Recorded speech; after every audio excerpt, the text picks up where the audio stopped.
Haber विधि द्वारा ammonia का औद्योगिक निर्माण बहुत ही इम्पोर्टेंट टॉपिक है।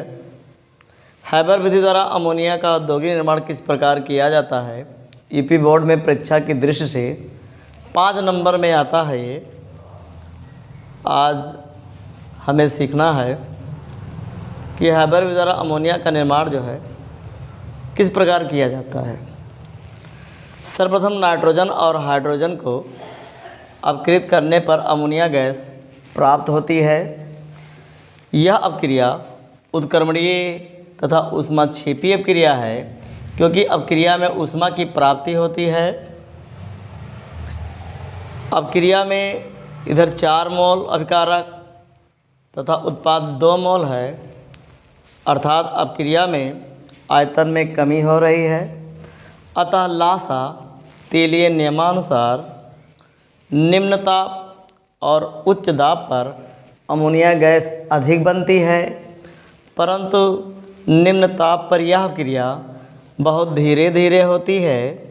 अतः अपक्रिया के वेग को बढ़ाने के लिए जर्मन के रसायनज्ञ फ्रिट्ज हैबर ने बताया कि उचित उत्प्रेरक का प्रयोग करना आवश्यक है।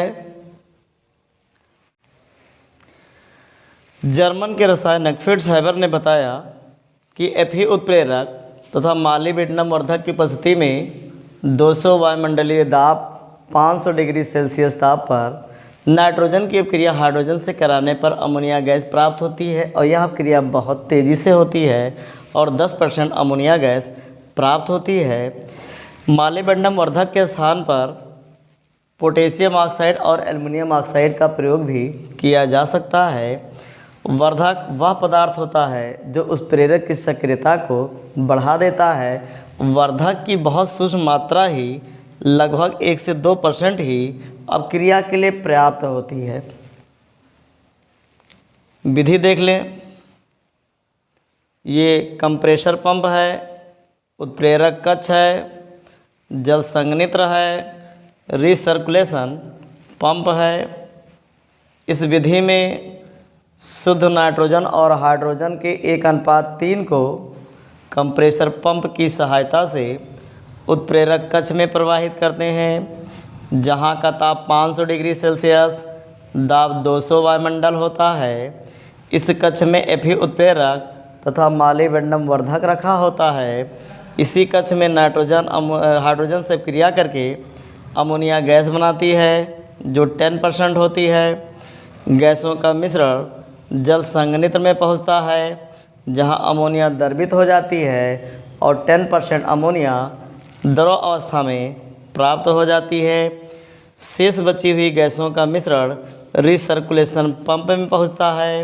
रिसर्कुलेशन पंप इन गैसों के मिश्रण को पुनः उत्प्रेरक कक्ष में प्रवाहित कर देता है और नाइट्रोजन हाइड्रोजन से क्रिया करके पुनः अमोनिया गैस बनाती है, और यह प्रक्रम लगातार चलता रहता है और 10% द्रवित अमोनिया प्राप्त होती रहती है।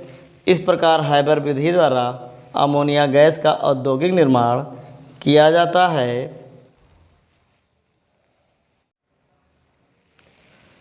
अमोनिया गैस बनाने की विधियाँ, पहली विधि है अमोनियम लवण द्वारा।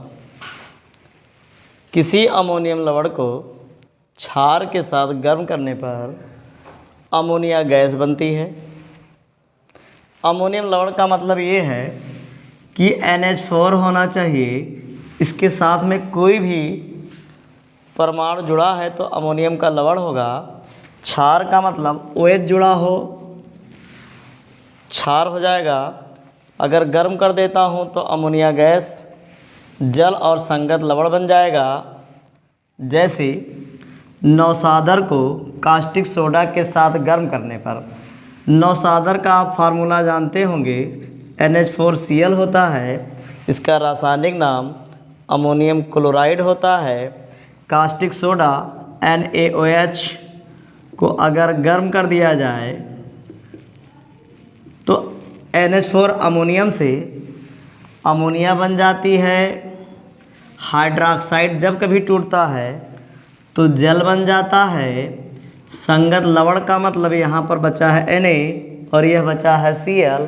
बैलेंसी के अनुसार इनको अगर हम जोड़ कर लिखें तो बन जाएगा NaCl। अब क्रिया बहुत आसान हो गई है। NH4 से अमोनिया बन जाएगी, OH से जल बन जाएगा, जो बचा हुआ है उसको जोड़ कर लिख देंगे, वो संगत लवण बन जाएगा। इसी प्रकार नौसादर को बुझे चूने के साथ गर्म करने पर नौसादर का फार्मूला फिर देखते हैं। ये होता है NH4Cl। बुझा चूना आप जानते होंगे CaOH का होल ट्वाइस होता है। ये अमोनियम का लवण है, ये क्षार है। अगर मैं इसको गर्म कर देता हूँ तो अभी मैंने बताया था कि NH4 से अमोनिया बनेगी, तो यहाँ अमोनिया लिख देता हूँ। हाइड्रोक्साइड जब कभी टूटता है तो जल बनता है, यहाँ जल लिख देता हूँ। अब बचा है यहाँ पर कैल्शियम और यहाँ Cl, इसको मिलाने से यौगिक बनता है CaCl2, जो संगत लवण है। बैलेंस करना है, यहाँ पर 2 से गुणा कर देंगे, यहाँ पर 2 से गुणा कर देंगे और जल में 2 से गुणा कर देंगे। ये अब क्रिया संतुलित हो जाएगी। इसी प्रकार अमोनियम क्लोराइड, जिसका फार्मूला होता है NH4Cl, को कास्टिक पोटास, इसका फार्मूला होता है KOH, के साथ गर्म कर रहा हूँ। अगर गर्म कर देता हूँ फिर वही बात, ये अमोनियम का लवण है, NH4 से अमोनिया बनेगी, तो यहाँ पर अमोनिया बना देता हूँ। हाइड्रोक्साइड से मैं बता चुका हूँ कि जल बनता है, इससे जल बना दूँगा। और यहाँ पर जो बचा हुआ है, यहाँ पोटेशियम बचा हुआ है और क्लोराइड बचा हुआ है, ये मिलकर पोटेशियम क्लोराइड बन जाएगा। तो एक विधि आपकी ये है कि अमोनियम लवण द्वारा अमोनिया कैसे प्राप्त की जाती है। कोई भी अमोनियम का लवण होगा, किसी भी क्षार के साथ मैं गर्म कर दूंगा तो अमोनिया गैस प्राप्त हो जाएगी। दूसरी विधि है धातु नाइट्राइड द्वारा। तो पहले आप जानें नाइट्राइड होती क्या है। N3- को नाइट्राइड आयन कहते हैं। N3- पर जब कभी जल डाला जाता है तो यहाँ से 100% क्लियर है कि अमोनिया गैस बनेगी, अमोनिया गैस बनेगी। नाइट्राइड आयन पर जब जल पड़ता है तो अमोनिया गैस बनेगी। जैसे धातु नाइट्राइड को अब क्रिया जल से कराने पर अमोनिया गैस प्राप्त होती है। इसका पहला रिएक्शन आप देखें, magnesium nitride, magnesium nitride, magnesium nitride की अब क्रिया, मैग्नीशियम नाइट्राइड की अब क्रिया जल से कराने पर, की अब क्रिया जल से कराने पर, अब क्रिया जल से कराने पर अमोनिया गैस प्राप्त होती है। मैग्नीशियम नाइट्राइड का फार्मूला होता है Mg3N2। जल का आप सभी जानते होंगे H2O। अभी मैंने बताया N-3 पर जल पड़ता है तो अमोनिया गैस यहाँ से बन जाएगी NH3 और यहाँ बन जाएगा मैग्नीशियम हाइड्रोक्साइड।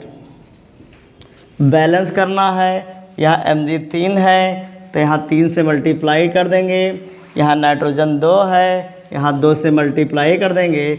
अब यहाँ ऑक्सीजन चेक कर लें, यहाँ 2 है, यहाँ जल में 2 से मल्टीप्लाई कर दें, ये बनता हुआ चला जाएगा। दूसरा इसका है एल्युमिनियम नाइट्राइड ALN, इसका नाम है एल्युमिनियम नाइट्राइड। ये जल से अब क्रिया करता है तो अमोनिया गैस बनाता है।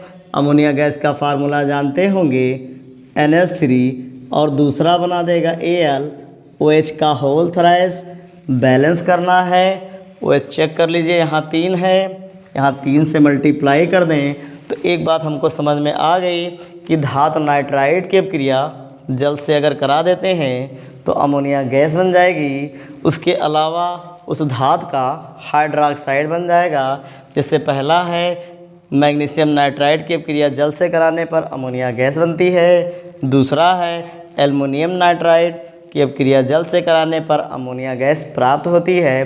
कई विधियां हैं अमोनिया प्राप्त करने की, जिनमें से ये अधिकतर पूछा जाता है कि क्या होता है जब मैग्नीशियम नाइट्राइड की अपक्रिया जल से कराई जाती है, तो आपका जवाब होना चाहिए कि अमोनिया गैस प्राप्त होती है।